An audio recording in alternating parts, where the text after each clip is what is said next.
Former President Mahinda Rajapaksa has issued a statement. He says that he agrees to take over as Prime Minister due to the plight of Sri Lanka's economy. As he sets up an interim government, Rajapaksa has promised what he calls a new democratic beginning, vowing to shun politics of hate. Rajapaksa says Sri Lanka is in a state of uncertainty. He also mentioned that details of a plot to assassinate the President and former Defence Secretary have come to light.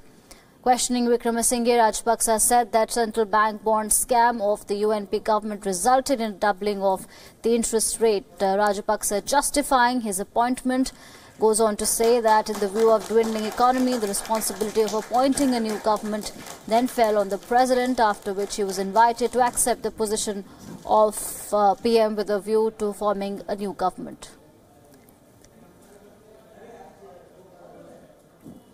All right, for more on this, I'm joined by WION's diplomatic principal correspondent Siddhant Sibal. Siddhant, Rajapaksa here issuing a statement saying that the country needs him. The economy is in a bad shape. For the benefit of our viewers, could you explain what kind of the justification that Rajapaksa has given? What exactly is wrong with Sri Lanka's economy at the moment?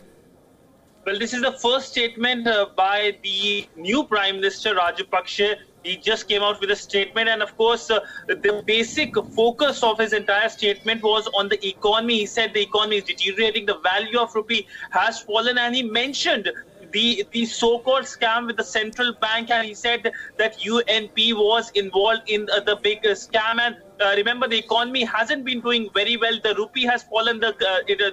The country has been downgraded by credit rating agencies, but it's never a dull day in South Asian politics, but it's a game of thrones in the Sri Lankan politics today. We have seen the statement made by the President Sri Sena, and the new Prime Minister Rajapaksa, but also a statement by the Speaker of the Parliament coming out with a statement saying that since the Parliament has been prorogued since till November 16, that should not happen, and he backed Ranil as the Prime Minister. So it's kind of a complex situation, but the situation is pretty deteriorating fast because of the incident of violence which is being reported. One person has died in that violence. So clearly situation deteriorating, and it seems that it will deteriorate in coming few days or perhaps month if the political stalemate continues.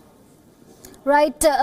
Siddhant, Rajapaksa has also mentioned that there's a plot to assassinate the president. Could you please elaborate more on that, because these kind of speculations are doing the rounds in the Sri Lankan media, and we've seen Rajapaksa himself shine the light on this kind of a plot. What do we know more about this? Well, the plot came to light last week when the president raised this matter in the cabinet meeting, Sri Sena, in which he said that RAW, which is the Indian spy agency, wanted to assassinate him. And today the president came out during his statement to the nation. He said that one of the cabinet ministers is also involved in this assassination plot, and also to assassinate the former defense secretary, who was a key person in the 2009 war in which the LTTE was completely wiped off.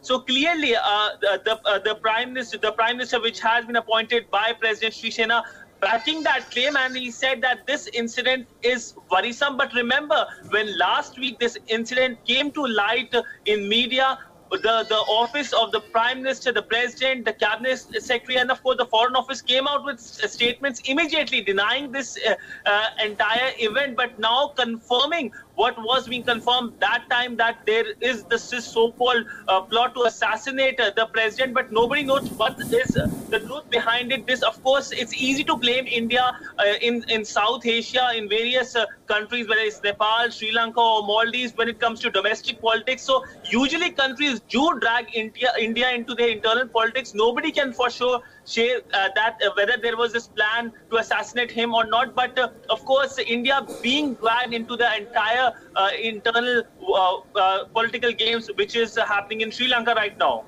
All right, thank you so much, Siddhant, for getting us that update. So that was WION's principal diplomatic correspondent, Siddhant Sibal, who was elaborating Mahinda Rajapaksa's latest statement. This is the first time when he's broken his silence. He's saying that he was appointed as Prime Minister just because the economy of Sri Lanka is in a bad shape, and that is why he's justified his appointment. And he also shone some light on a probable assassination plot around President of Sri Lanka. However, there's no clarity on that.